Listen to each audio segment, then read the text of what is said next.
When you look back over the history of the world on a scale of centuries rather than years or decades, what's truly dangerous is a style of reasoning more than any particular reason, any particular assumption, any particular conclusion, or any particular political tenet clearly stated as such.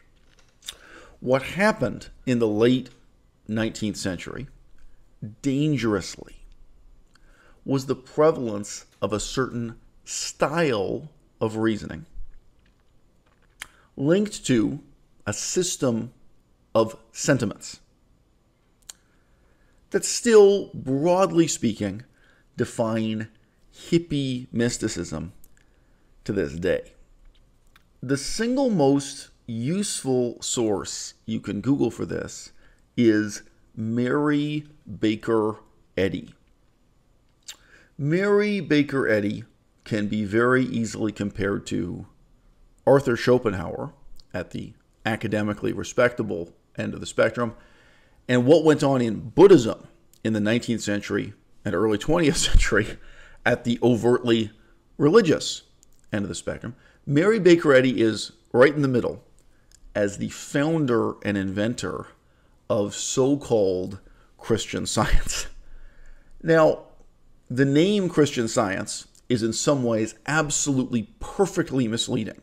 It's kind of the ultimate lie to call this cult Christian Science.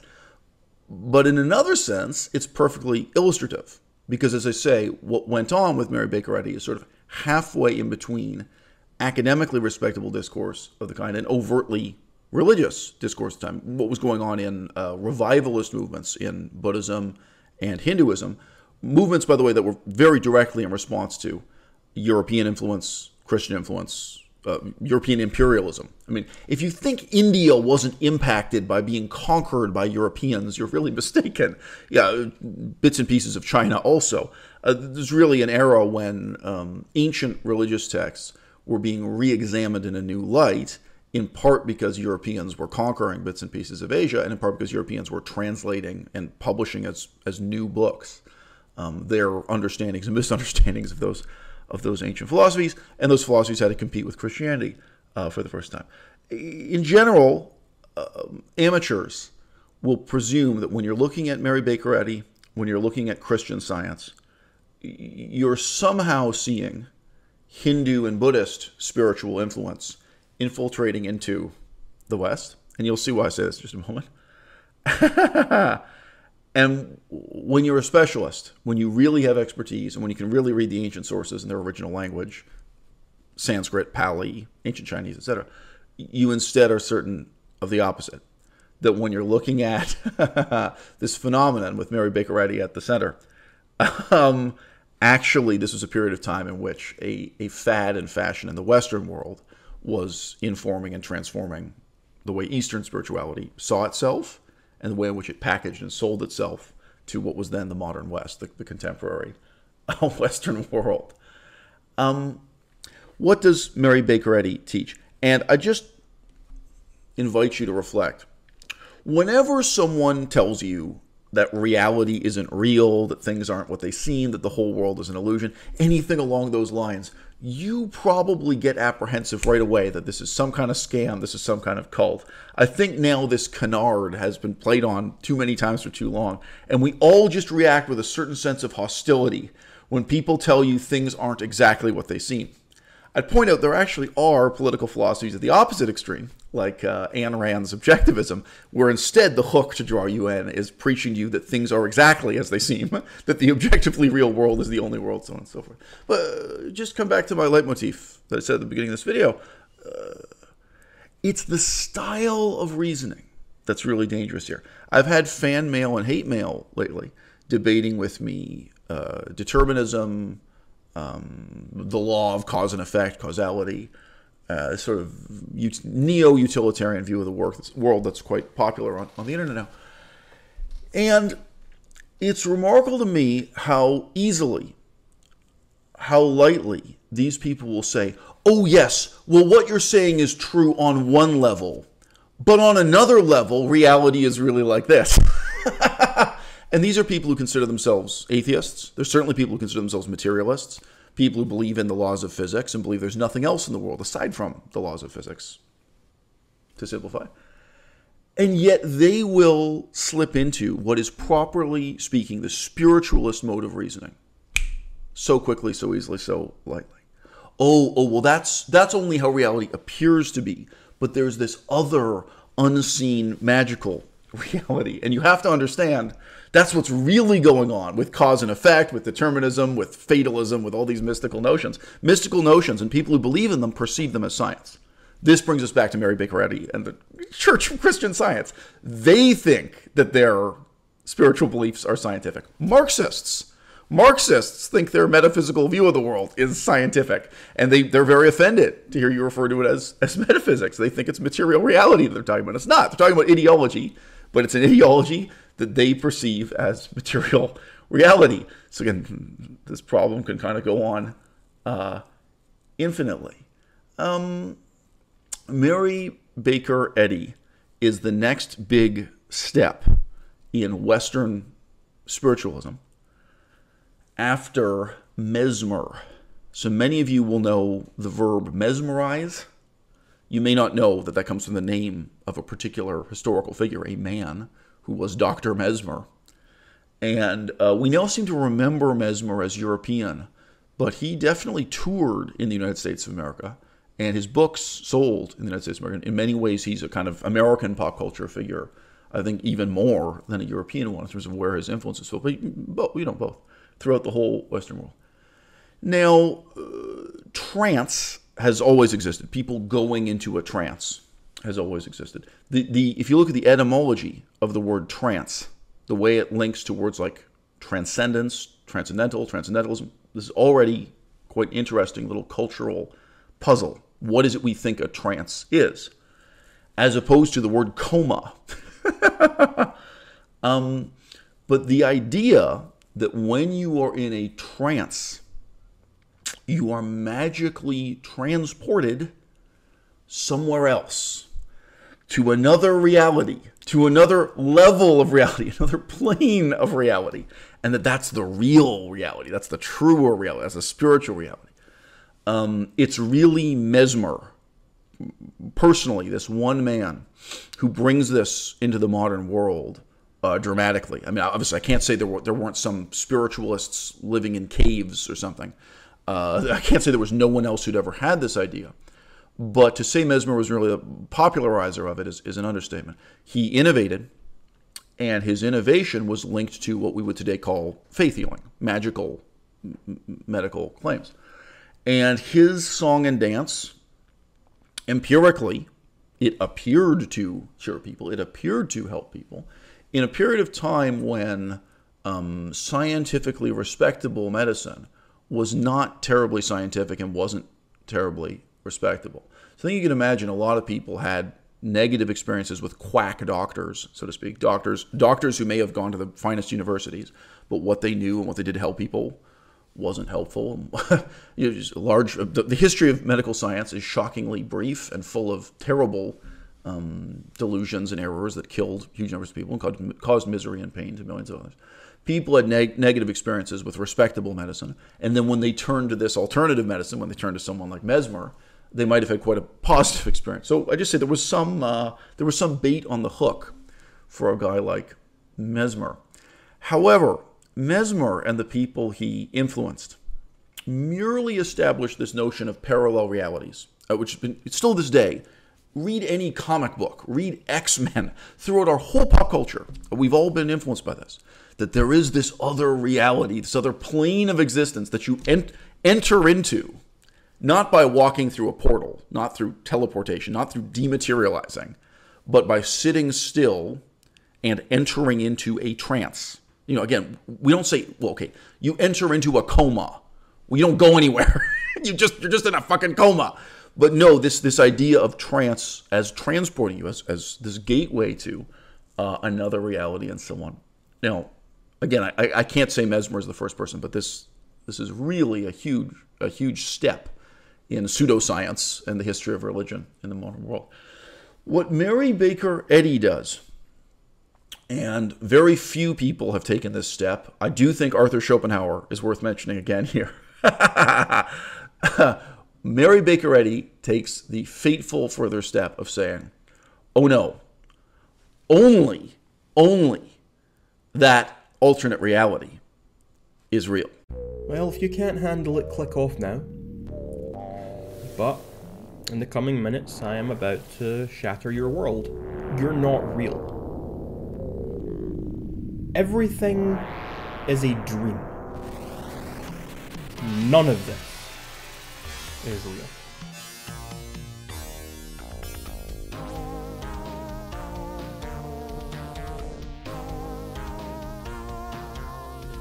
The things you think you know, the things other people around you think that they know, none of it is real. It's all a dream. Everything right now that you are experiencing is part of a dream. My dream. You are all in my dream right now. You have always been in my dream. This entire thing is mine, and you're all just living in it. A particular tenet, a particular thesis can be proven or disproven. A style of thinking, right? It's much more durable than the substance of any particular belief. When people have been trained to think in terms of these parallel realities, one of which can be observed empirically, and one of which is forever hidden, but is more real. That can influence their way of thinking, not just about religion, but certainly about what they perceive to be science, what they perceive to be politics. And they may have received these ultimately cultic notions from comic books, mainstream movies. I encountered this again and again in Buddhism, that people had very definite notions about what meditation is and what meditation does, and none of it comes from the Buddha. Maybe some of it comes from Hollywood movies, maybe some of it comes from science fiction stories. This has really deeply penetrated modern Western culture and modern Western civilization. And when you're watching Japanese movies, when you're watching South Korean movies, they tend to, in a subtle way, have different assumptions about magic, different assumptions about science fiction, different assumptions that are, obviously, from an outside perspective, ultimately rooted in a religious tradition, a cultural tradition that's very ancient indeed. All of Japanese pop culture is in the same way kind of pervaded by and infested by Shintoism, the legacy of Shintoism. Occasionally a little bit of Taoism, occasionally a little bit of Buddhism or Confucianism, but Shintoism being the most powerful element, by far. Simply, I remember a Japanese movie where a guy walks through the forest and it's infested with spirits that come out of the trees. Very simple assumption there. What is a spirit? Where does a spirit live? A spirit is something that inhabits trees in a forest. That's not our view of what a spirit is. That's not where dead people go after they die in our view of the world. And what can you do with spirits? What effects do they have? On this really, really kind of deep level, we have a set of magical assumptions that don't begin with the Bible, right? But that have now powerfully come to shape the way we think about the Bible, the way we think about religion, not just in cult groups, not just in kind of hippie, spiritual groups. But from my perspective, even more dangerously, they're incredibly influential within the atheist movement, within people who are self-consciously skeptics. I wish I had $1 for every time I talked to someone who identified as a skeptic, but who drank the Kool-Aid on meditation, who absolutely believed in magic. Oh, no, they're a skeptic, they're an atheist, they don't believe in anything magical. But you say to them, look, there's no difference between meditation and prayer.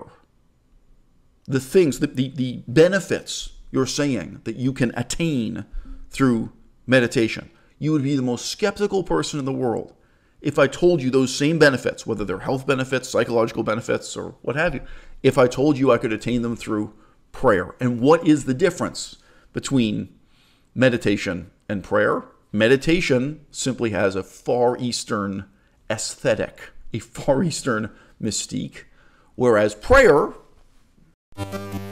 I'm often asked about, and sometimes criticized for, being a religious person. The entire day is full of opportunities for prayer and mindfulness. The notion of mindfulness is a constant exercise for Jews, and while we may hone our mindfulness with an awareness of something that we call God, for some people they use the notion of the universe at large, or the love that binds us all, or a mystical concept of oneness. So you can be mindful even if you are an intellectual or philosophically oriented person. I don't feel that my scientist self is compromised at all by participating in things like meditation, yoga, deep breathing, and even prayer. Do I have issues with religion? Heck yeah. Do I have a strong distaste for the patriarchal flair of Judeo-Christianity? Yes, ma'am. Do I have concerns that certain religious beliefs and political leanings that are in line with those religious beliefs might contribute to a world of hate and destruction rather than one of love and unity? Absolutely.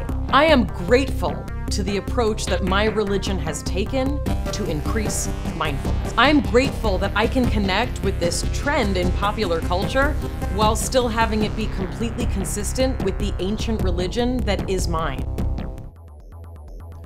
Just as we tend to say that beauty is in the eye of the beholder, we have to admit once in a while that deception is in part to be blamed on the people who are themselves being deceived. Initially, when I started researching the religiosity of Sam Harris, I mostly blamed him for the deception. But as the evidence started to pile up on my desk, I couldn't help but feel that there's a very eager participation on the part of the audience and some of the journalists and middlemen. Look at this chart here. When you look at the left-hand side of the screen, that's probably the side of Sam Harris you're more accustomed to seeing and hearing about. His name linked to this foundation he created himself, Project Reason. But that's not the only foundation that he's associated with. He's also an important member of and leader of the Hanuman Foundation. When you instead see him in the context of religious leaders who he himself propounds as having had a profound and important impact on his own life, people who he himself says his own meditation practice, his own practice as a guru and leader is inspired by, modeled on, derivative of, then we start to see a very different Sam Harris. But to his credit, he hasn't really kept this concealed. It's been an open secret because I think members of the public wanted to be deceived. They wanted to see Sam Harris as he appears there on the left-hand side of the screen. They just didn't want to see what was hidden in plain sight, what was obvious all along, that he is the kind of guy who becomes the secretary and treasurer of the Hanuman Foundation. And in case you imagine that's some kind of tremendously respectable academic institution for the study of Hinduism as a religion, no, it's not. No, it's not. There's nothing respectable about it. It is a religious foundation that exists to propound the teaching of the white Western gentleman whose photograph's in the middle of the screen there. It is a foundation that propounds the spiritual insights of highly eccentric self-made guru Ram Dass. And no, that's not the name he was born with, but to be fair, Eisel Mazard is not the name I was born with either. When we look at the list of spiritual leaders, including the one I just mentioned, that Sam Harris attaches his own name to. People who he says are supremely advanced, enlightened thinkers and perfected beings, people who demonstrate how wonderful the spiritual path is, and people who've inspired his own practice of teaching meditation. When we look at this list of names, they aren't doing anything to conceal their overtly religious nature. Nobody here is lying about who they are and what they're teaching, except for Sam Harris. So, I mean, sometimes you can judge a book by the cover, and sometimes you can't. When you look here at Tulku Urgyen Rinpoche, Nyoshkul Ken Rinpoche, Sayadaw U Pandita, when you look at these names and you look at these photographs, I'm sure nothing leaps into your mind that these are secular scientists presenting teachings or presenting methods of meditation that are strictly based on the latest, highly skeptical inquiries into neuroscience, into the science of consciousness. So why is it that when a white, Western, supposedly scientific figure like Sam Harris steps forward and repeats the same teachings and the same similes verbatim that these people use, when he credits his sources fairly enough, he says he studied meditation with these people, that he is now making money. He charges a fee of $120 annually for you to download the app, and you can close your eyes and cross your legs and hear his voice. When he is giving you this guided meditation, if he is repeating verbatim what religious authority figures have taught as religion, how could it possibly be that the same doctrine or the same philosophy ceases to be religious when it comes out of the mouth of a white-faced, clean-shaven Western male, as opposed to these gentlemen whom he named as his spiritual teachers, as the source of his teachings, who are wearing various forms of religious robes? When Marxists speak to you and say, oh, yeah, I understand. That's how the economy appears to function, how it appears to work. But here's what's really going on. There's another world of things unseen that they're directing you towards. When supposedly secular atheist people so quickly switch from the world as it actually is to a world of hidden forces, so-called determinism, so-called cause and effect, what they imagine to be the role of subatomic particles in shaping our experience of reality. Again, this has a modern scientific veneer, something painted over it from a different cultural tradition, in the same way that the X-Men comic books, or any of these pop culture science fiction things, they take supernatural, mystical, cult notions and present it to you in a different garb, right? What you really have to be leery of, what you really have to cross-examine very closely, is not any particular tenet that these people believe in, but the way of believing, the way of thinking. It's the style of reasoning that's more binding than any of the particular reasons themselves. And ultimately, what motivates people to believe any of these things? What I see again and again within modern atheism, much more nakedly than you can see it within religion, much more brazenly, much more openly, is that ultimately what people want to believe is that they personally are special, that they are superior to others because of something they know, a key that they've discovered that unlocks the difference between illusion and reality, that they alone, or that they with a small number of other special people, are among the mystical elite who know what's really real, just as laughably as Mary Baker